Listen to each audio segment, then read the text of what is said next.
آپ اللہ کے حکم کے سامنے سر جھکا چکے ہیں، اللہ کو منزل بنا لیا ہے، سیدھے راستے پر آپ چل رہے ہیں، تو آپ پہ اللہ کی رحمت ہے۔ لیکن اگر آپ کی دنیا میں رہنے کی نیت دنیا بن گئی، نیت خراب ہو گئی، تو اب آپ سیدھے راستے پر چل سکتے ہی نہیں ہیں، سیدھا راستہ آپ کی سمجھ میں ہی نہیں آئے گا۔ اللہ اکبر اللہ اکبر اللہ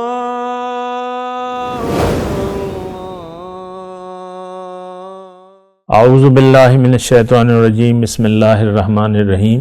اللہم صلی علی سیدنا محمد معدن الجود والکرم وآلہ وسلم۔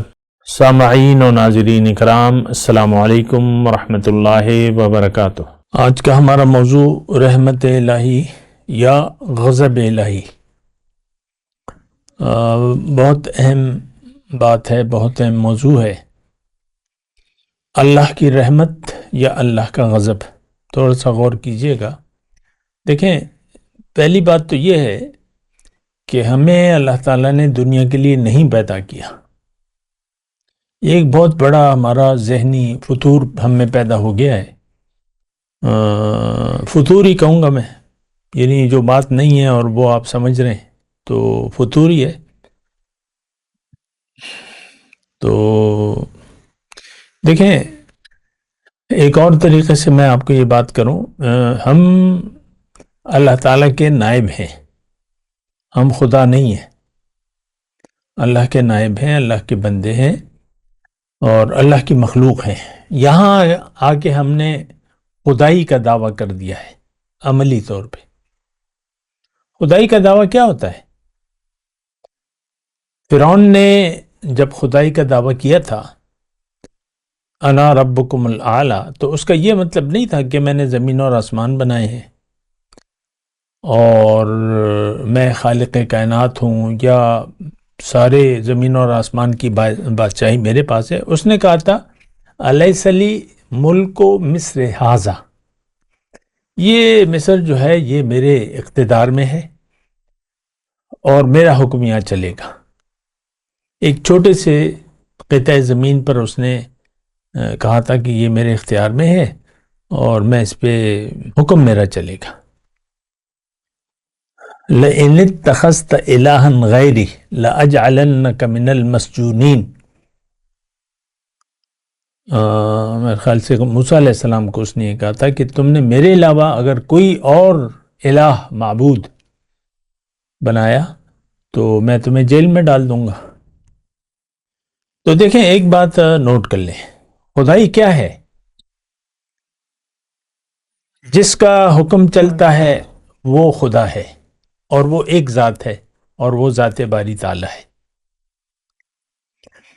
اور جس نے یہ خدائی کا منصب، یعنی حاکم، حکم کسی اور کا مانا، تو وہ جس کا مانا وہ اس کا خدا بن جائے گا۔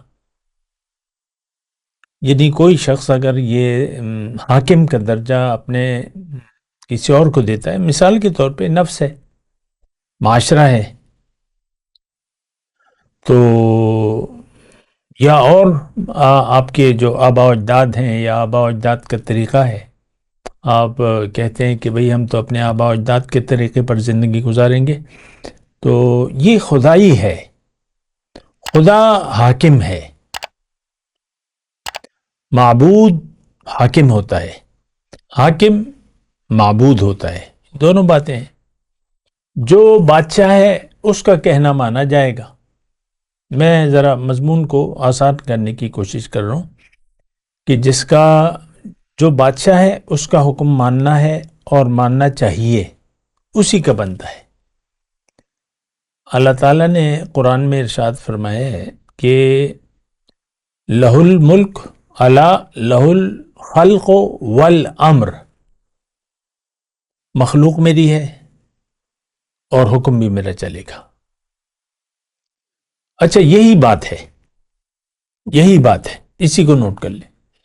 اگر آپ اللہ کو حاکم نہیں مانتے، اللہ کے حکم کے سامنے سر نہیں جھکاتے، تو آپ پہ اللہ کا غضب ہوگا۔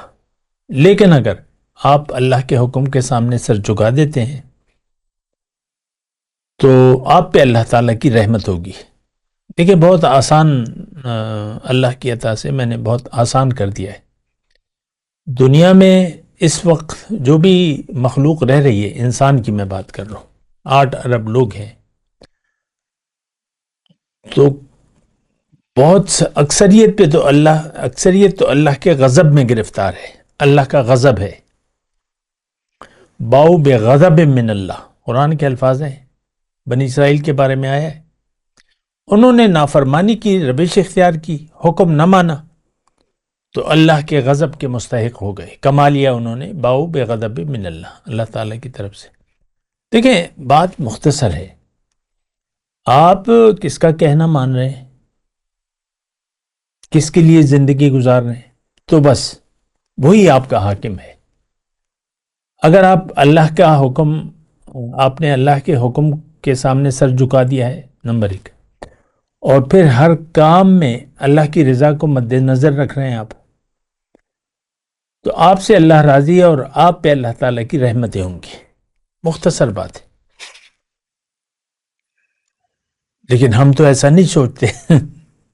خیر میں وہ بات کر رہا تھا کہ انسان کی بات کر رہا تھا کہ انسان جب دنیا میں آتا ہے، یہ بات اچھے طریقے سے نوٹ کر لیں، تو وہ جو بھی رویہ اختیار کرتا ہے، جو خیال زندگی کے بارے میں بناتا ہے، تو اب یا تو دیکھیں بنیادی طور پہ تو وہ نیت ہے، جو آپ دنیا میں رہنے کی نیت بناتے ہیں، جو بھی ہے اس کی میں تفصیل نہیں کر رہا، تو وہی نیت اگر آپ نے صحیح بنا لی تو آپ پہ اللہ کی رحمت ہوگی، آپ سر جھکا دیں گے اللہ کے سامنے۔ لیکن اگر آپ کی نیت خراب ہو گئی دنیا میں رہنے کی، اور دنیا کو آپ نے مدعی زندگی بنا لیا، اور دنیا کی کامیابی کو اہم قرار دے دیا، اور دنیا کو ترجیح دے دی، اب اللہ کا غضب آپ پر جائز ہو جائے گا۔ دیکھیں یہی بات میں قرآن میں ایک اور جگہ ایک آیت ہے، وَلَا تَطْغَوْا، حد سے نہ بڑھو، سرکشی نہ کرو، وَيَحِلَّ عَلَيْكُمْ غَضَبِي، اور اگر سرکشی کا رویہ اختیار کرو گے تو میرا غضب، میں نے تو غضب ہی موضوع میں لکھا ہے نا، وَيَحِلَّ عَلَيْكُمْ غَضَبِي، تو میرا غصہ تم پر جائز حلال ہو جائے گا۔ وَمَنْ يَحْلِلْ عَلَيْهِ غَضَبِي فَقَدْ هَوَى، اور جس پر بھی میرا غصہ جائز ہو گیا وہ تو تباہ ہو گیا، ہلاک ہو گیا۔ تو دیکھیں بالکل سادہ سی بات ہے، اور میں آپ کو جو بات کر رہا تھا، میں یہ کہہ رہا ہوں کہ آج دنیا میں جو بھی انسان بس رہے ہیں، اکثریت پر اللہ کا غضب ہے، اللہ کا غصہ ہے، اللہ ان سے ناراض ہے۔ قلیل من عبادی الشکور، قرآن سے ہی میں بات کر رہا ہوں، اللہ تعالیٰ فرما رہا ہے کہ میرے بندوں سے شکر گزار بندے بہت کم ہیں۔ تو یہ شکر گزار بندے، ان کا خالق، یہ اللہ کو خالق، مالک اور بادشاہ مانتے ہیں، اور یہ تسلیم کرتے ہیں کہ حاکم اللہ ہے، اور نہ صرف یہ کہ تسلیم کرتے ہیں بلکہ انہوں نے اللہ کے حکم کے سامنے سر جھکا دیا ہے۔ پھر اور یہ اللہ کی رحمت اس پر، یعنی اللہ کی رحمت ہوگی، یہ نیکوکار ہے۔ تھوڑا سا غور کیجیے گا، یہ شخص جس کی نیت دنیا میں زندگی گزارنے کی، آخرت کی تیاری ہے اور اللہ اس کی منزل ہے، تو اب یہ سیدھے راستے پر چلے گا اللہ کو منزل بنا کے۔ جو سیدھے راستے پر چل رہا ہے وہ نیکوکار ہے، جو غلط یا ٹیڑھے راستے پر چل رہے ہیں وہ نیکوکار نہیں ہے، وہ اپنی مرضی سے زندگی گزار رہے ہیں۔ اللہ تو اور جو نیکوکار ہے اس پہ اللہ کی رحمت ہے۔ قرآن کی آیت ہے، ان رحمت اللہ قریب من المحسنین، اللہ کی رحمت تو محسن نیکوکار لوگوں پہ ہوتی ہے۔ تو دیکھیں خلاصہ کلام، آپ یہ آپ کی مرضی ہے، لیکن آپ کو دیکھنا چاہیے اس وقت جو کرنٹ صورت ہے. میں آپ سے ذاتی طور پہ مخاطب ہوں. آپ اللہ کے حکم کے سامنے سر جھکا چکے ہیں، اللہ کو منزل بنا لیا ہے، سیدھے راستے پر آپ چل رہے ہیں، تو آپ پہ اللہ کی رحمت ہے. لیکن اگر آپ کی دنیا میں رہنے کی نیت دنیا بن گئی، نیت خراب ہو گئی، تو اب آپ سیدھے راستے پر چل سکتے ہی نہیں ہیں. سیدھا راستہ آپ کی سمجھ میں ہی نہیں آئے گا. تو خیر ابھی بات ادھوری ہے، بات کرتے ہیں ایک وقفے کے بعد. وآخر دعوانا ان الحمدللہ رب العالمین. السلام علیکم ورحمۃ اللہ وبرکاتہ. مولاي صل وسلم دائما ابدا على حبيبك خير الخلق كلهم.